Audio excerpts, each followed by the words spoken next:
Cette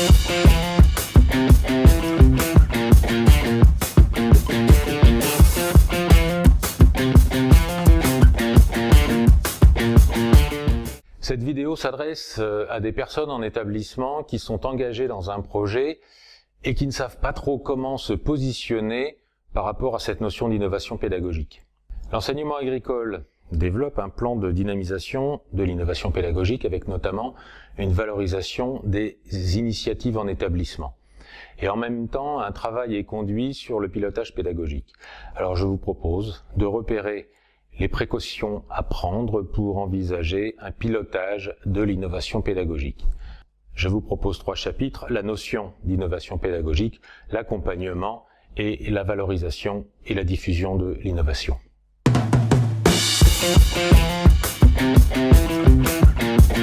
Parler d'innovation pédagogique, c'est activer des remarques du type « on ne sait pas bien ce que c'est une tarte à la crème ».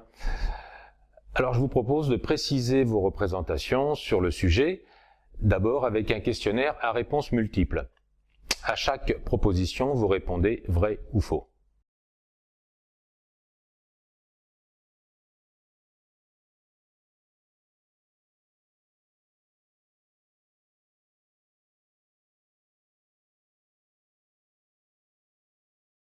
Alors, en pédagogie, on n'invente rien.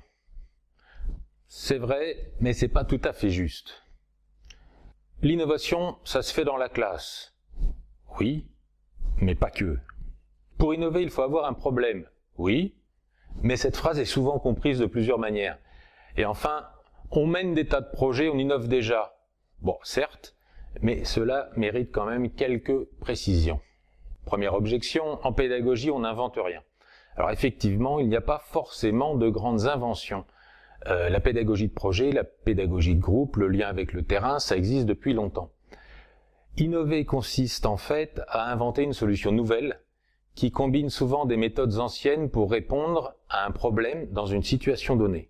Je vous laisse lire la définition de Madame Françoise Cros, qui a beaucoup écrit sur ce sujet de l'innovation pédagogique.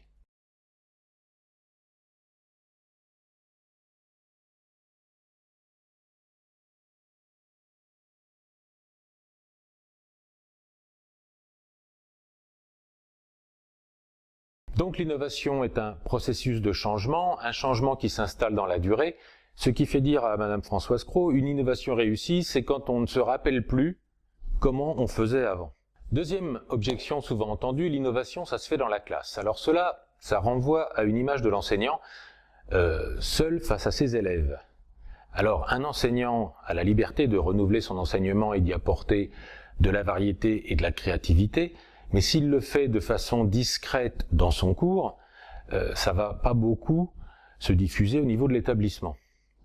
Mais en fait, souvent, cet enseignant créatif n'est pas vraiment seul. Il collabore pour faire son cours avec d'autres personnes de l'établissement, le CPE, le responsable informatique, un collègue, l'infirmière. Alors on pourrait ainsi distinguer le solitaire qui fait absolument seul de l'individuel qui fait apparemment seul, mais en fait avec d'autres. Alors l'innovation, globalement, est plutôt collective, dans sa conception et dans sa vocation à être partagée. Elle va se frotter à des groupes plus ou moins solides.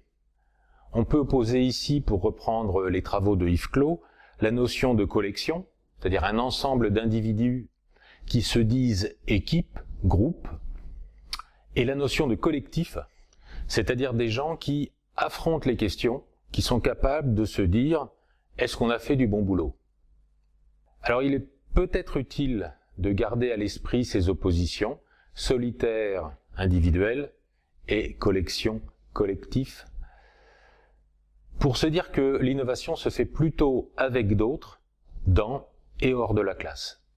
Troisième phrase, pour innover, il faut avoir un problème. Cette phrase est parfois comprise au sens de « pour innover, il faut être en crise avec une situation de tension, de danger extrême ». En fait, cela dit que l'innovation est finalisée, qu'elle a un but qui est une amélioration. L'innovation en tant que processus de changement part d'un problème et elle va tenter de le résoudre.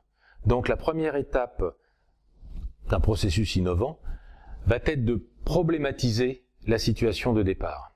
Quatrième objection, On mène des tas de projets, on innove déjà. Alors effectivement, de nombreux projets sont conduits dans les établissements de l'enseignement agricole. Mais la créativité développée dans de nombreux projets peut développer la diversité, la variété, la performance des apprentissages, mais ne vise pas forcément, et pas toujours, à installer dans la durée des processus de changement. Et puis par ailleurs, il faut aussi que ces projets soient centrés sur la pédagogie, c'est-à-dire ce que font les enseignants, ce que font les élèves, ce qu'ils apprennent et comment ils réussissent. Alors tous les projets, de ce fait, menés en établissement, ne sont pas dans une logique d'innovation et ne sont pas tous centrés sur la pédagogie. Alors je vous propose maintenant de revenir sur tout cela avec un nouveau questionnaire.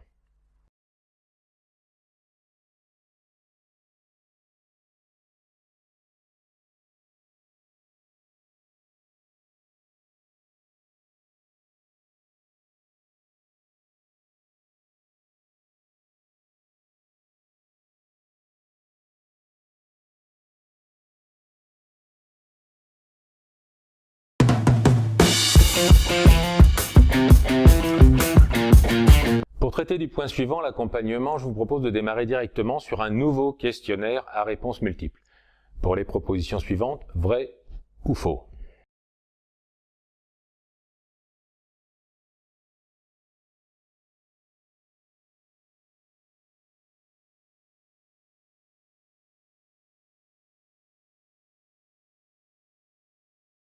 Alors je reste seul, je n'appelle personne de l'extérieur. C'est possible, mais ce n'est pas forcément recommandé.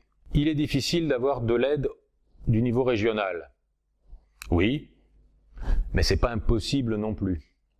Il est difficile d'avoir de l'aide des établissements d'appui. Oui, mais on peut aussi. Et l'enseignement agricole va bénéficier l'an prochain d'un financement exceptionnel. On parle de plusieurs milliards. La rumeur n'est pas démentie, mais pas confirmée non plus. Alors on peut d'abord se poser la question de l'utilité d'un accompagnement. L'accompagnement d'un processus de changement peut porter sur la conduite du projet, mais peut porter aussi sur l'appropriation d'une thématique particulière, enseigner à produire autrement, s'approprier à travailler un nouveau référentiel, et cela à travers un avis d'expert. Enfin, l'accompagnement peut, dans un premier temps, aider à repérer les ressources les plus pertinentes et à construire un plan de formation et d'intervention. Alors au niveau régional, vous pouvez solliciter les référents régionaux innovation pédagogique, encrochage scolaire et numérique éducatif. Et vous avez aussi un ensemble de personnes ressources au niveau régional qui peuvent vous aider. Au niveau des établissements d'appui, vous avez sur le site Pollen au menu accompagnement l'affichage des domaines de compétences de chaque établissement d'appui et ses coordonnées. N'hésitez pas, vous pouvez également contacter l'équipe Pollen avec le formulaire de contact du site. Alors mener un projet d'innovation pédagogique en établissement consomme des ressources financières et des ressources humaines qui peuvent aussi s'épuiser. Et l'accompagnement par son regard extérieur permet souvent de mieux utiliser les ressources, de mieux formaliser les productions et d'avoir un meilleur retour sur investissement. Alors je vous propose de reformuler avec un nouveau questionnaire.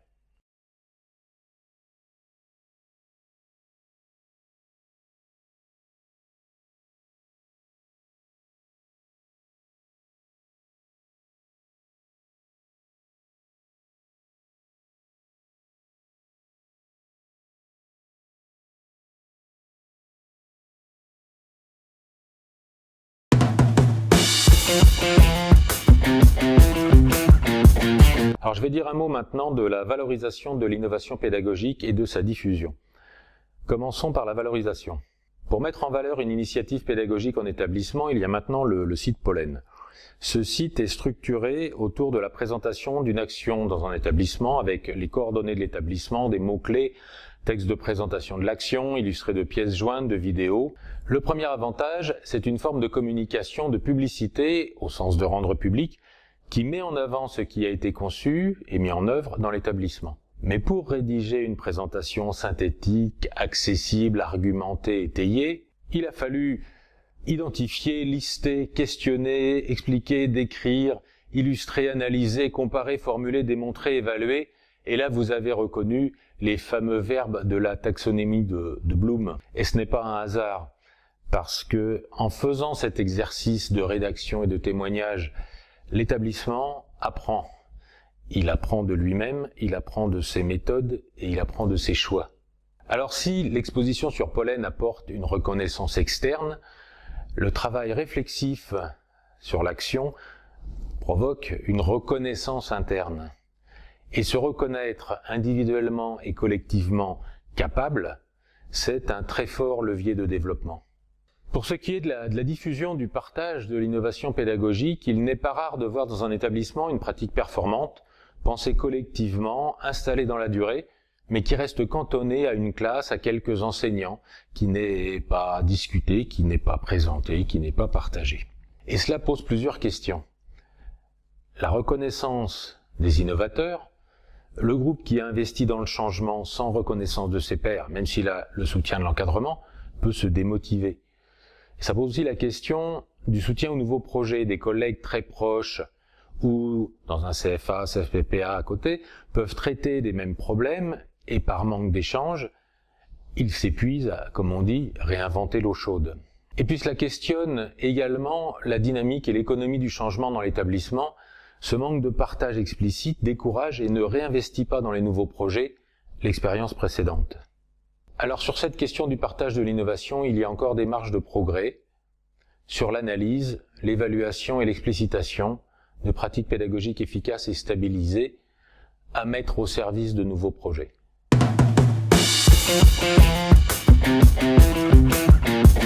Alors je vous propose de résumer un peu le contenu de cette vidéo autour de 4 idées principales. L'innovation pédagogique est une formule qui peut provoquer des objections, mais le concept d'innovation pédagogique peut être utile à mobiliser dans une conduite de projet en établissement.